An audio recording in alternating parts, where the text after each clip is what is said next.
In this video, we continue to refine the acceleration model for LightX2V along with the workflow for tattoo and body paint videos.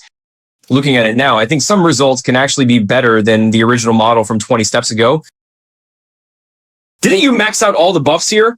Before the two versions, I personally think the dynamic was already clear enough. The acceleration model used is LightX2V, the tattoo video uses the Dyno model, and the body paint video uses the Moe acceleration model.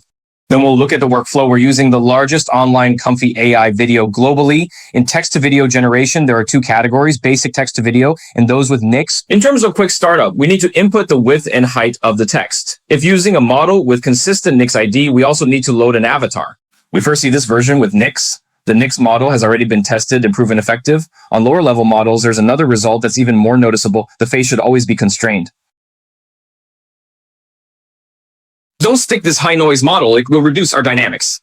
Combination of LoRA models, I often use two gain settings, high noise model and MPS HPS. In fact, the same VSE model as in the video was embedded, but this time I set the weight to 0.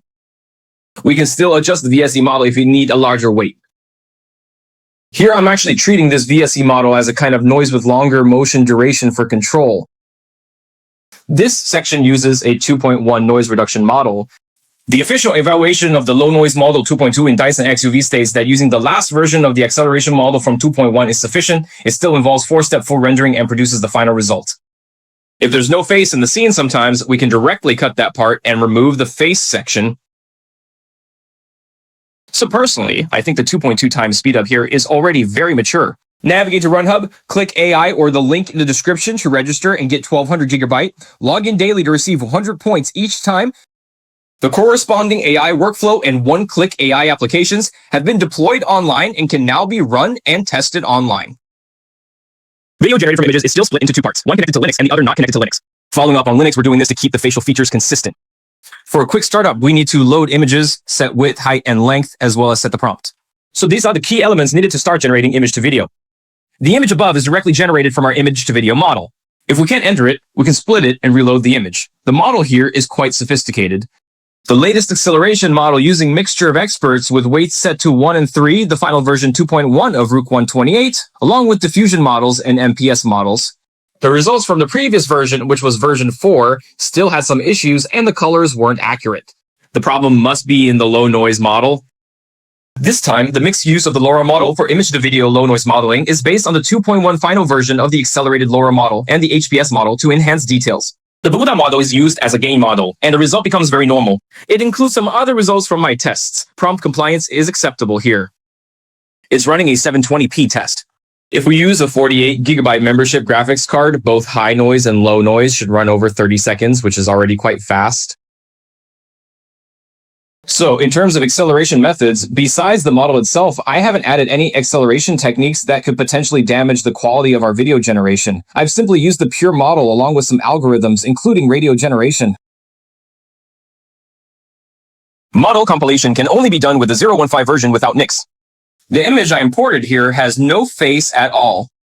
If the NICs model can't detect a face, it will throw an error. So I removed the NICs section on generating videos that aren't real people. I think there's not much difference in the large models, so I just switched to our base model directly. If you want to connect more LoRAs, just do it yourself. It has already entered the 4-step era, and at this point, 720p models can produce results very quickly. Finally, let's take a look at some test results.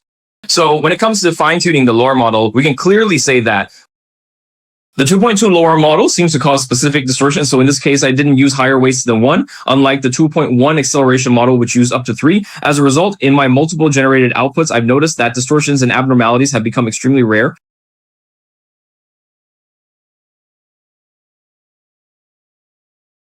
This time, the V5 version's flow differs from the previous one in that simple prompts no longer trigger extreme dynamic responses.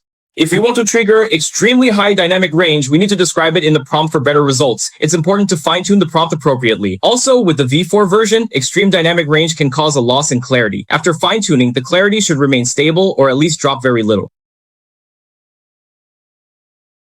Compared to the previous result, it's very reasonable and normal in terms of body movement. This is a 1080p result. The dynamic elements of the ballet have been adjusted to be sufficiently lively and fluid.